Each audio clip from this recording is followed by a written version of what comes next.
Israel, but it would be another person, not the prophet Branham. So,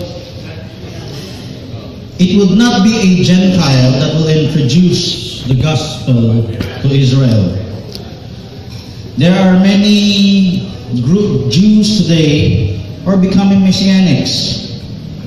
Amen. Even Morris Cerullo is a Jew. Benny Hinn is a Jew. Gershon Solomon once visited a message church just to court up support for his third temple. What we call this foundation? Temple Mount Faithful. Now, in Zechariah chapter 4, there's a prophecy about two olive trees giving oil to a candlestick. This candlestick at the time is Israel, but Zechariah and Haggai is a type of this future two prophet ministry. And the two olive trees will be the instrument of God that they would know Christ. The brethren they rejected. Did you know that the two prophets' ministry is parallel to Christ's ministry? 3.5 years. And on the third day they will rise from the grave. So, in the book of Revelation chapter 11, that's the time that the gospel will return back to Israel, starting from the two prophets. In Revelation chapter 11, Zechariah 4 is painted in a different picture. Two olive trees and two candlesticks. Why?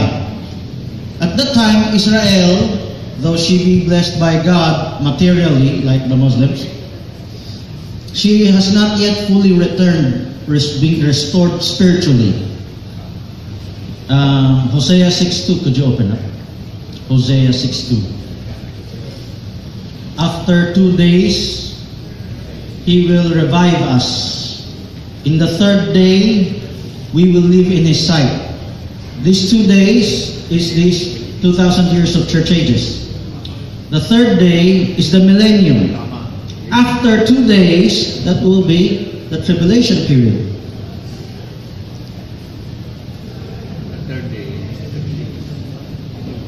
After 2 days, it will be the tribulation period. Here within the tribulation period is the revival of Israel spiritually. And 1948 is just a nation, just material things. But she's the most wicked nation on earth in terms of immorality. Now, though there be Jews there, did you know that the movie Last Temptation of Christ was produced and directed by a Jew? They're mocking Christ, actually. But one day, their eyes will be opened once again. The third day, that's millennium. This is also a type of just 3 days that the two prophets are dead and will be resurrected. Type of the 3.5 years. Now, let me draw something in. Let me show some perspective about the restoration of the gospel. Could you open up in Revelation chapter 7 verse 1? In Revelation chapter 7 verse 1,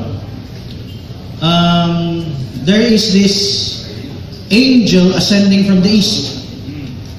Well, I don't know how you would explain it, how others would explain it, but this is how I see it.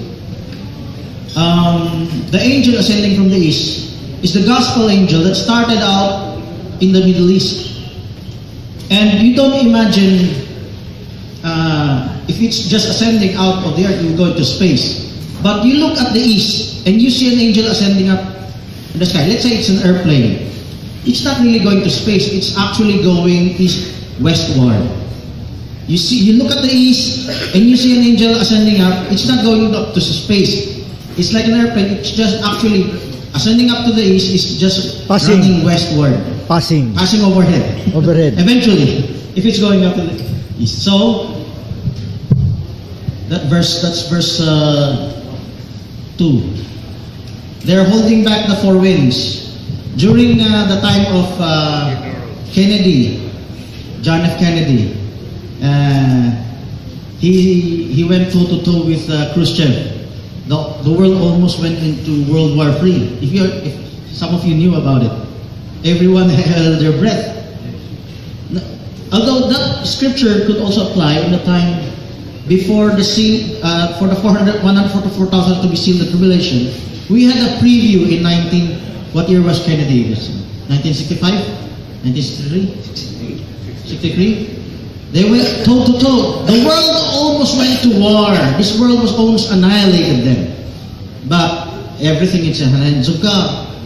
And the four winds were held back by the four angels. For what purpose? For the angel from the east. And we can see a parallel for the Gentile church. We were unbelievers then. We were maybe in our mother's womb then. But for the sake of us, to hear the message, the world was not destroyed, annihilated then.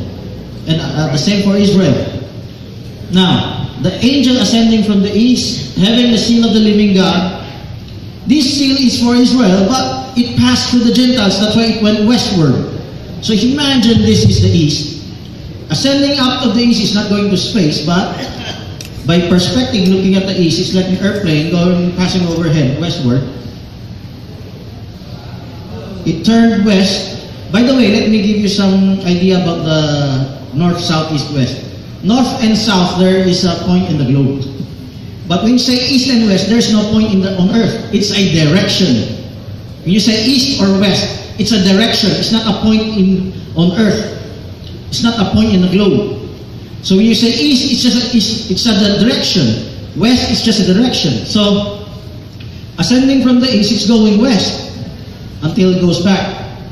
So the gospel from Palestine, from the Middle East, went to Africa, to Europe, spread to Asia, then went to the Americas. From the Americas, it went to us, passed through us. Then, from us, we're being used to evangelize Asia right now. But eventually, how about when it goes back to Israel? Maybe there are some believers in Israel, but they will not be used by God. You know why God will not allow a Gentile Christian or even message believer to bring the message to the Jew? Correct. The reason is Christianity that passed to the Gentiles comes from harlotry. We have been washed by the blood, but still we will not be carrying that stain. Let's open up in Revelation chapter 14. The 144,000 are called virgins. What verse is that? Verse 2? Revelation chapter 14, verse 2, verse 3, verse 4. Verse 4. These are they which were not defiled with women, for they are virgins. These are they which follow the Lamb whithersoever he goeth. These were redeemed from among men, being the first fruits unto God and to the Lamb. If you understand first fruits, from the two prophets, it passed through the 144,000. From the 144,000, then those who would have been called out, the foolish virgins or other Israel nation, would benefit from them. Now they were called virgins, not defiled by women, spiritually. It's not to say they are unmarried. They are virgins spiritually. They have not been a member of any denominational church. The women there are harlot daughters of Revelation chapter 17 verse 5. The harlot daughters are the churches that came out from the Catholic Church. Doesn't matter whether Trinitarian or Oneness or even part of the message group. It would not come from us. That's why Brother Branham was prevented from holding a crusade there. It would be God Himself. If it goes at the door, it will stop. Even if you have converts there in the Middle East, they will not be used. When the third temple will be rebuilt, suddenly God will call out these two prophets. The 144,000 will be there for the ceremonies, and it will be a siege for 3.5 years. And while the siege is being held, and they are sealing the servants of God, 144,000 of them, in their foreheads, there is a judgment, trumpet judgment that will be pronounced not just in Israel, but in the whole world. So that will be the time when Israel, how all this will wind down, when gospel returns back to Israel. This is the last part of Malachi chapter 4, verse 5 and 6. In Malachi chapter 4, maybe you haven't noticed, Moses was mentioned there. We are focused on verse 5 about Elijah, but if you read some the preceding verses, Moses was mentioned there.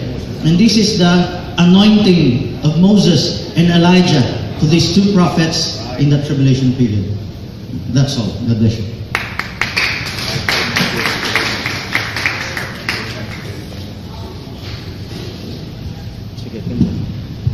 Amen.